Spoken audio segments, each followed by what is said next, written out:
In a cozy village surrounded by gentle hills and curvy rivers, there was a farmer named Eli.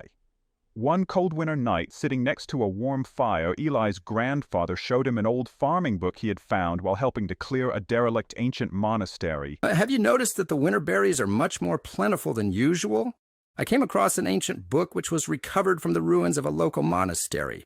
The local monks farmed this land for hundreds of years, and in this book they warn that when the winter berries are this plentiful, it may be a warning of a coming drought.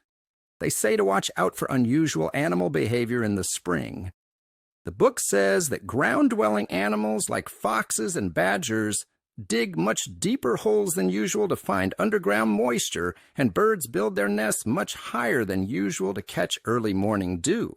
Eli realized that he had noticed how bright the winter berries are, so he spent many winter evenings reading what the monks had written about ancient farming methods. When spring rolled around, Eli noticed the animals were actually acting strangely, just like the stories said.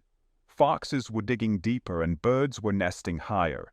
Feeling both curious and a bit worried about keeping his farm safe, Eli decided to research plants that could survive droughts. Eventually, he decided to try growing a new kind of carrot and potato that could grow deep down where there was still water, even when there was no rain. At first, his friends were worried about him because as spring turned into summer, their crops were sending out fine green shoots above ground, but Eli's fields continued to look pretty bare, as if he hadn't planted anything at all. It was a glorious summer filled with laughter and picnics and long sunny days, but as summer rolled on, it gradually became clear that there was not enough rain for the crops. In fact, they were headed for a drought. It was a tough time. The streams and rivers dried up and the ground cracked open. While the other farmers were using up all their water trying to save their crops, Eli's special deep-growing carrots and potatoes were doing just fine without extra water.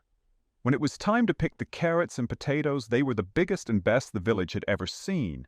The other farmers, who had a hard time with their crops, came to Eli wanting to know his secret. The whole village met together, ready to share ideas and discuss future plans. Eli stood up and said, "We've seen that some plants can grow deep down, where there's still water. Let's find more plants like that and work together to make our farms even better." Eli shared the ancient advice he'd followed and taught them about watching for signs from nature and choosing plants wisely. The villagers started working together like never before. They read and discussed old books about farming in uncertain times. And they even invited plant experts to teach them about new plants which could handle the dry weather best. They planned which crops to plant and where and when to plant them, making sure they used their land and water in the best way possible. Inspired by Eli's success, the other farmers started planting the deep-rooting crops too. This new way of farming made the villages much more resilient than they had ever been before.